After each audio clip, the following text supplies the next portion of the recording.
Dobro jutro i sabah hajrla. Danas senzori ubiše u ovo. DAF je katastrofa. Ja poludim nekad ovako zbog ovih senzora, ali ništa, naviknite se. Ja jesam. Morao sam. Uglavnom, ponedeljak je, natovaren kamion, krećemo prema moru. Danas imamo 3 špara u Kopru. Tako da, ne znam, nadam se da će biti lijepo vrijeme. Ne prevruće. Trenutno je 7:52.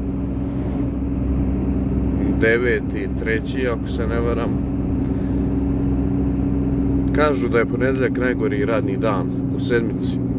A evo, danas nadam se za mene da nije. U redu je fura, pa ćemo vidjeti kako ćemo proći. Uglavnom, ostanite uz klip, pa da vidimo hoće li se šta danas zanimljivo desiti. Ajde, nastavljamo svojim putem.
Evo nas, stižemo pred Interspar, Kopar. Ovdje ja ne mogu, vidim stat, to jest skrenuti lijevo, moram ići ovamo gore. Na kružni vjerovatno, pa ući ili kako već, jer nisam odavno bio ja A možda mogu i ovdje. Čisto sumnjam, idemo na kružni tok pa ćemo vidjeti.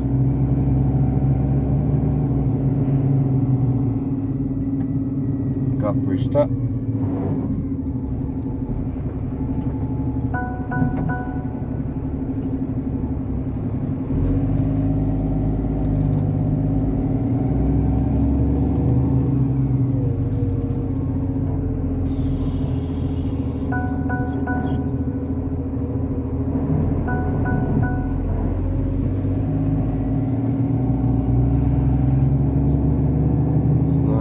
Znači, da li je dostava ovuda ili onuda. Ajde, probat ćemo ovdje.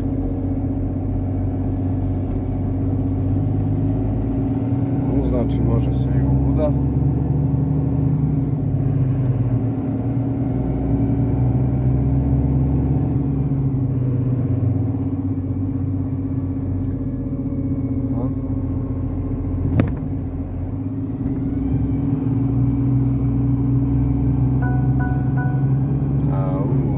Zeznuto, usko za ući kamionom. Moram ići provjeriti, pošto ima dole jedna rampa i ovdje jedna rampa i moram na obe, zato što imam dvije nejednake artikla za izbaciti. Tako da idem to provjeriti, pa kad završim nastavljamo dalje. Evo ga, istovario sam. I samo da vam pokažem sati, 9:58, 18 stepeni. Šta će biti u 12 tek, ili 1 i 2. Moći ćemo se kupati lagano. Ništa, pustim vam snimak do idućeg Spara. Blizu je, nije daleko. I vidjet ćemo kako i šta dalje. Ništa, idemo.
Evo nas, stižemo i u drugi Spar koji je skoro u centru.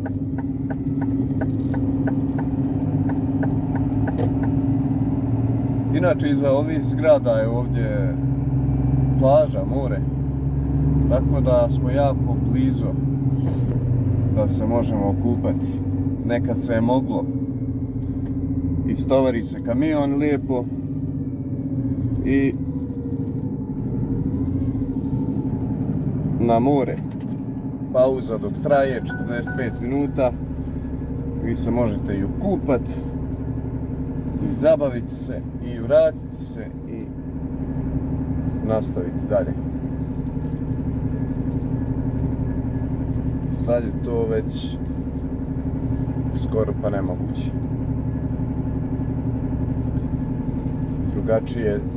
Drugačiji je sad rad nego tad.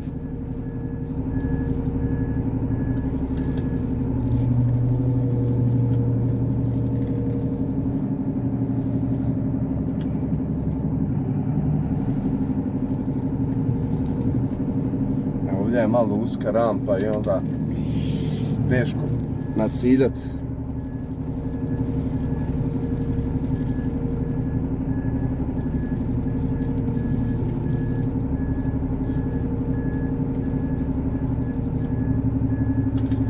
To je to.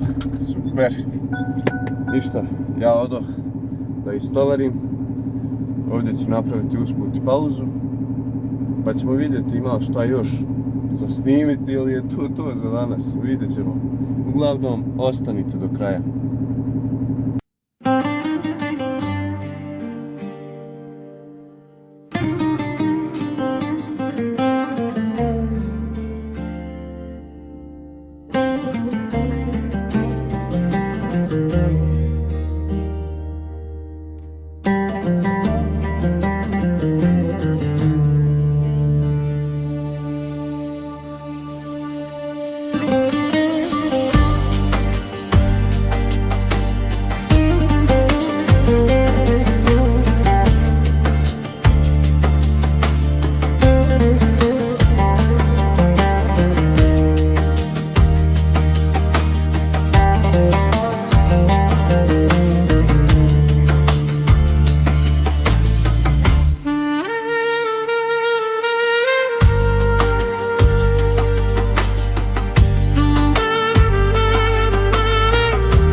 Ovo vam je zeznuto. Kad zbog radova imate kilometarsku kolonu. Ja sam trenutno prošao najmanje 5 km autoputa i ovako je sa strane bilo. Sve zbog radova gdje se sve ide u jednu traku i naravno dosta vozača ne poštuje, ne mislim samo na profesionalne vozače kamiona, nego auta, ne poštuju pravila saobraćaja kada ide cijeli saobraćaj jedne strane na jednu traku. Jednom prilikom kada budem imao tu situaciju, snimit ću vam na šta mislim, kako treba da se ponaša vozač u tom trenutku, jer nenormalno puno bezveznih koloni i čekanja se dešava samo zbog toga što vozači nisu procijenili, ne znaju šta da radi. Tako da,